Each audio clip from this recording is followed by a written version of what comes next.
doesn't matter what you're called or what you look like, you know what I mean? Etc. That's, I think, as much as I can say about that right now. I mean, without taking up a whole lot of time. So, this is called Bomb Bomb. B-O-M-B-O-M, kind of like a bonbon. We're told they, the Bidoo, are told to lie on the ground. Well, what else are you going to do when there's no other shelter around? This is the desert, flat, so no tree, no hill. Want to try to live? You've got to use your will. Lie down, hope, pray. Will the bomb away. If some bomb's got to hit you, let it not be today. Bomb, bomb, go away. Let me live another day. For this I learned, for this I pray. I want to have the chance to say, I love you. Are you okay? Bomb, bomb. Please go away. Please let me live another day. I'm looking around while the siren sounds. Down at the rocky ground I know I'll have to lie down on. There's no time even to get out of the street. 15 seconds to find shelter. It's at your feet. I'm glad I can do it. Not yet too old or frail, but if I leave these borders, I know the world will not hail me, and it doesn't. Especially in Austin. If I ever do leave, then I get to tell them we have so much more in common than you know, and you're only focusing on things that show, like skin color. Of course, in order to have that chance, this is a moment I'll have to get past. So, bomb, bomb, go away. Let me live another day.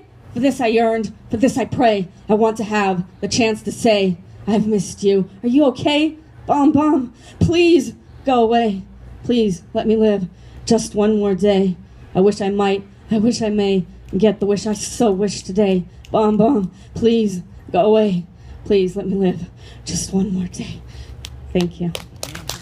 Oh, warning, if you've lived through war, that might be a trigger. I forgot to say that, but I didn't really think it would apply to anyone but me here.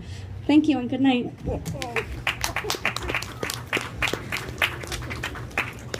That last line just, for lack of better words, it really killed me. I'm sorry. It was really good. Thank you for that. It was really insightful. Felt like you brought it to life. Thank you. I think people need to hear that. Up next we have Nicholas. He usually goes last, so that's why he's not here, but you. Usually he goes last, so he puts himself on the bottom, even though he was here before, but I don't know. I guess I'm not letting him go last. Oh. How's that microphone feel? I hate this thing. Hi, everybody. I was at a performance tonight, so I was late, but yeah, I'm here. So I have a friend here who I've been wanting to come for a long time. She's finally here, so she's never really seen what I do. So I'm gonna actually ask, what I do. So let's get on with it, huh? Aphrodisiac. Enlightening. Okay, that's 2. That's enough. Explain it. No. You do it. Hello.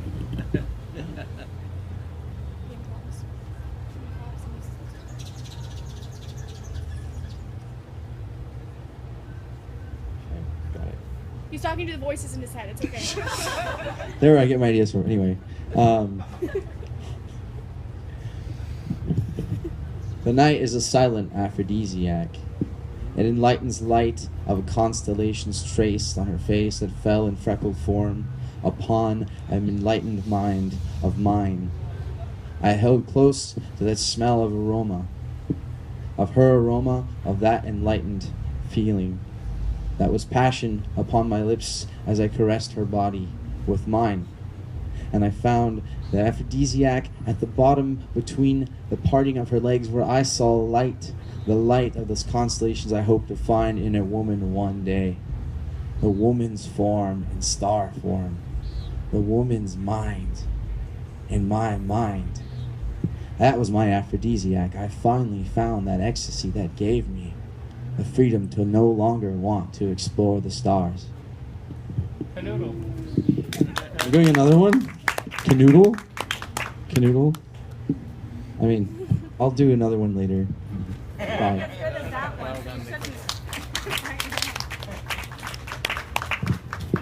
Very nice. Thank you, Nick. Oh, bang. He improvs usually, and sometimes, every once in a while, he'll actually write a poem on paper.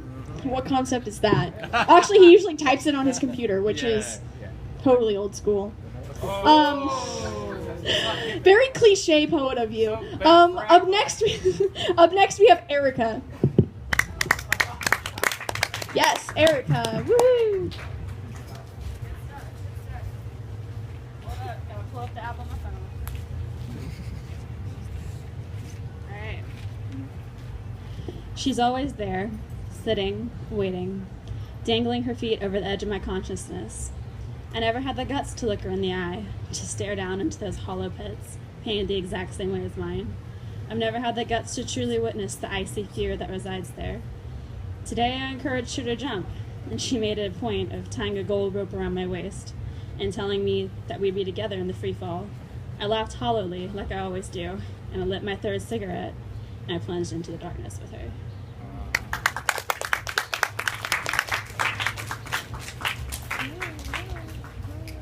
That was really good. Thank you for reading it again. You looked kind of surprised, so you were still on the list. But it was good. You're good. Up next we have Lindsay. No, Javar. Is that how you pronounce it? It was written outside of the box on the little sign-in sheet. Javar. Okay, well, I guess we'll skip the invisible person that wrote themselves in. Miss Lindsay is coming up.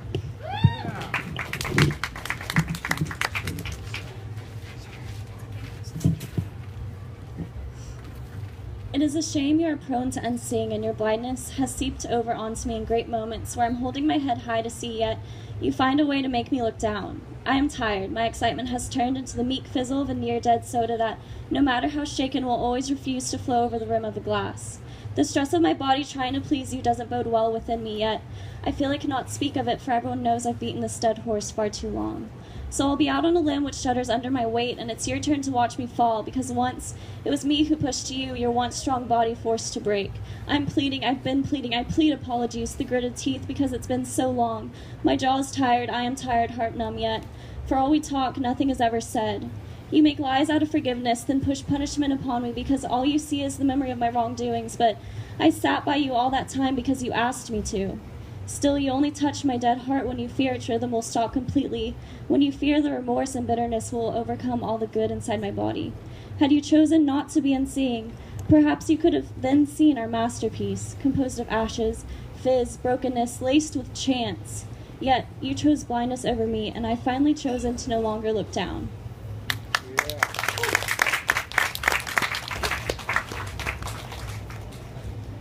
So we have a few minutes left, and that's a little more than expected. And we have a lot of people here today.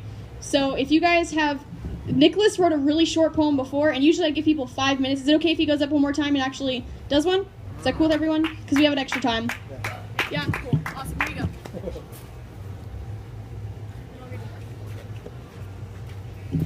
Sorry, that's why I actually wanted to go last, because I didn't want to.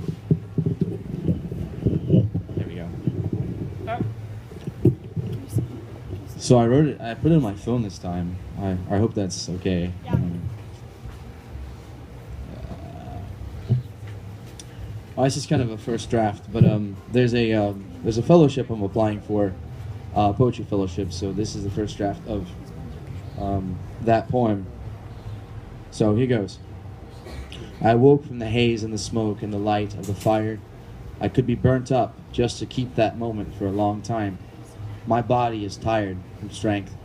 The feet of the timbers are broken, hollowed bones, the ironic color of marrowed ash, beautiful, profound, as simple as a flower, of which the vine clings to the sought structure of a roof and a house, with blind teeth of nature's brain, eating with the sound of growth. That's that.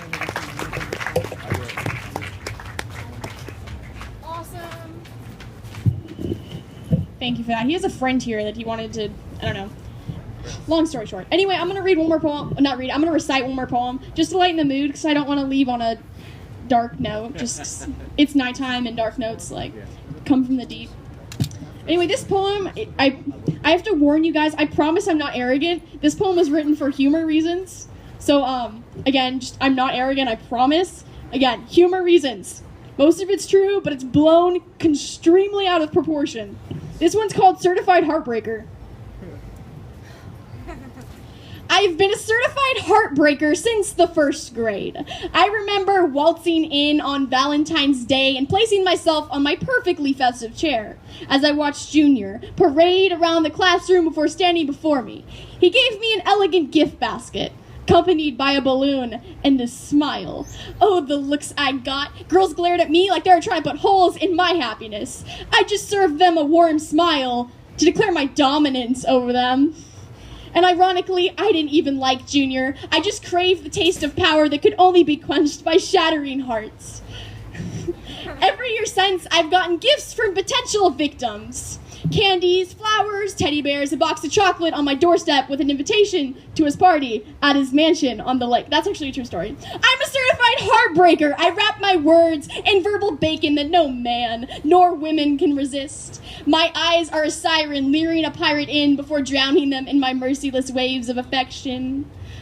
Now that I'm older, Valentine's Day has turned into bay hunting season. I'm a ninja dodging Cupid's arrows as they shoot everyone around me. I have more phone numbers than a phone book, get more dates than a calendar, and the president, he can't even get a hold of me. And as I'm walking down the street, everyone's staring at me, and I don't even work out. I have a PhD in LOVE. I'm a certified heartbreaker, and you better watch out.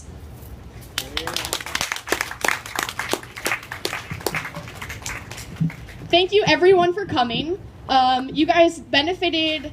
You helped send kids to summer camp with Icon Youth. They're a great organization and church. Yeah, Icon Youth. Let's give them a round of applause.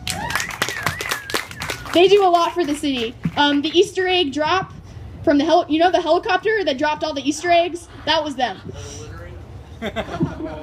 No, because we cleaned them all up. Yeah. Trust me, we did a lot of work cleaning that up. Anyway, it was really awesome. They help a lot in the community. They do a lot of events. They're doing Food Stock, I think, right? Food Stock? When is it? Is this week? Next Saturday. Next Saturday. Food Stock, sponsored by Icon. Thank you guys for coming. Stellar Poetry meets once a month, the 3rd Thursday of every month, from 7 to 9:30-ish. Because time, right? Time's a metaphor. Time is intangible.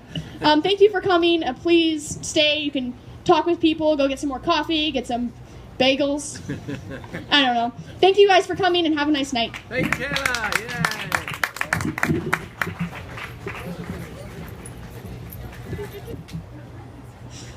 Yay. That was awesome. But very nice ending. I don't see the next person on the list, so I'm gonna go check again.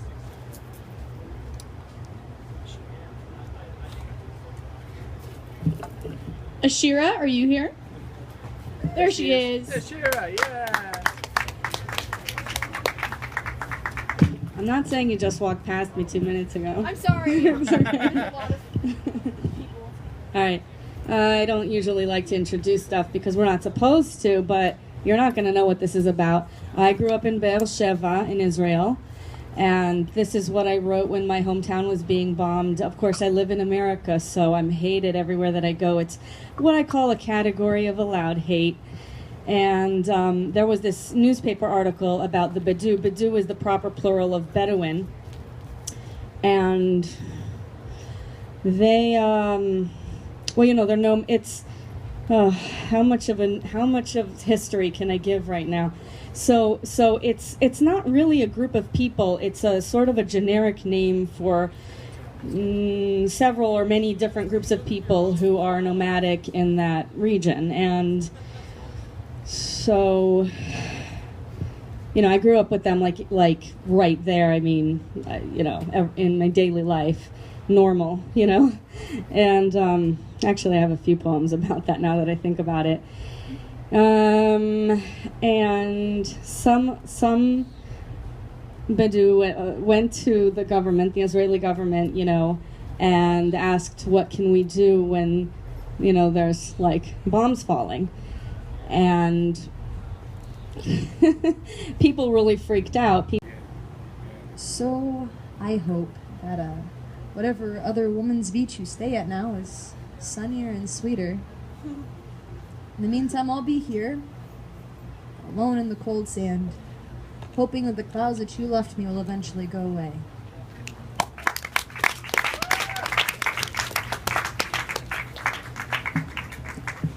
that one's really funny because like I know she's a really good poet and she writes a lot of metaphors. So writing a poem about not being like metaphor is just sigh.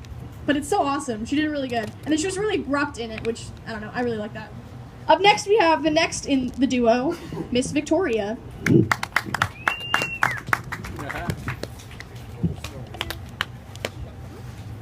Hey.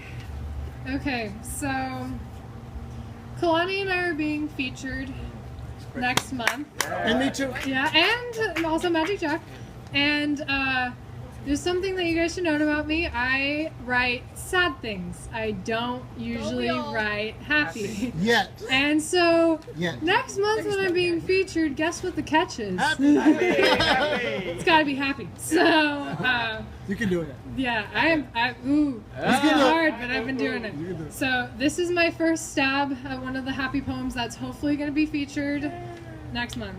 This is called The North Seas of Caleb, and I dedicate it to my best friend. He's the sea, deep, loyal, unwavering. He's always been there in those of needed care, offering a place of escape. He's the sea. He keeps peace between lands and never chooses a favorite. And when you have a secret, he'll listen and let you bury it. He's the sea. If you wish something to disappear and you tell him your deepest, darkest fears, he'll let you watch them sink below to the bottom of his ocean, where they lie forever, vanishing like snow. He's the sea. His smile is full of hidden treasure, shown only to those willing to search through wind and hard weather, to work for the joy of being together. He is beautiful. For no matter how many people throw trash in his waters or spew oil-soaked lies, he never falters. He always pushes on, keeps moving, keeping things alive with that smile, even when they don't smile back. He's the sea.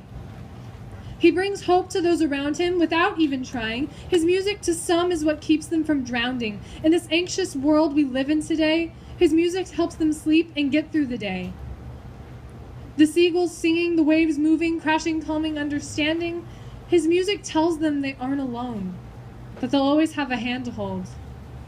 He's the sea. Because of the deep blue that sparkles and shines, like the depth in his words and the soul in his mind, and the glittering Atlantis that is his friendship, his secret lie in grottos and abandoned ships, where if you ask, he'll be honest as the waves that chip away the old to smooth a new beautiful day. He's the sea. Because the sea is always there when you need it to be.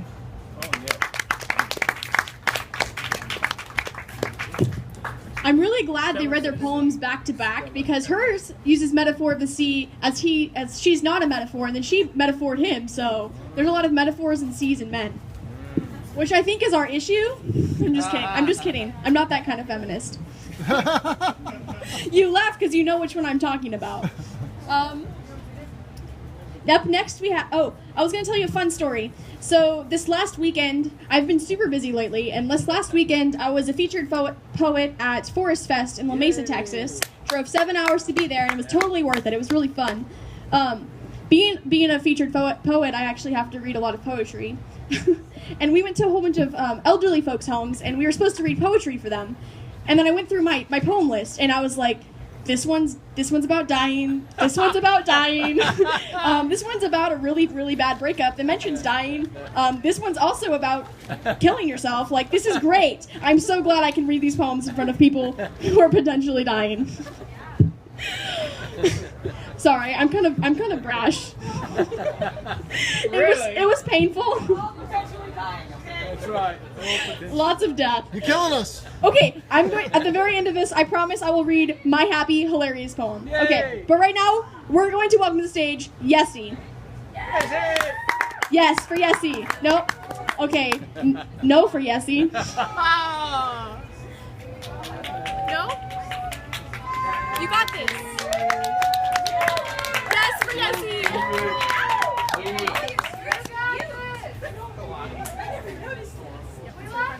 You guys, I never do this. Can you hear me? Yeah. Get a little closer. This is so hard. You can turn around if you would like. You got this. I can't. Go stand next to her. Go stand next. Yeah. Getting up there is half the way. Okay. This is a rough draft. I wrote it when I was in the bus. So I'm gonna read it. She wore the rain as a dress and walked through the grass with a smile on her face. She looked like a goddess floating in the depths of the ocean, bringing life to all she touched. She spotted a flower, sat down and gave it a kiss, as the bird sang her favorite melody. She loved to visit the river and dance with the stream. She would travel for miles until she reached Saturn. Oh shit. I'm so sorry. Oh god. And circle its rings. She would use the sun as a guide to take her back to the depths of outer space, where she would hide until the next summer, and she would bring birth to death.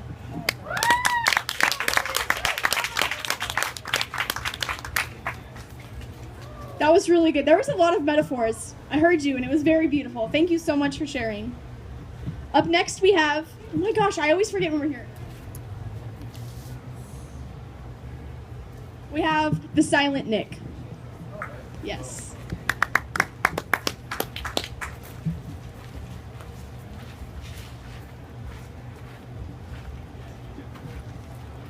What's up, my dogs?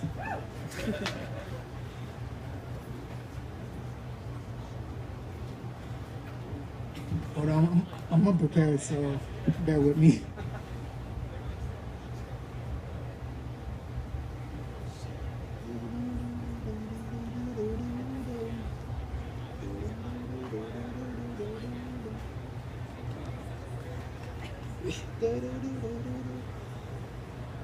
Okay, I found one. Might have read this one, but I don't think I read it in Stellar. So, here we go.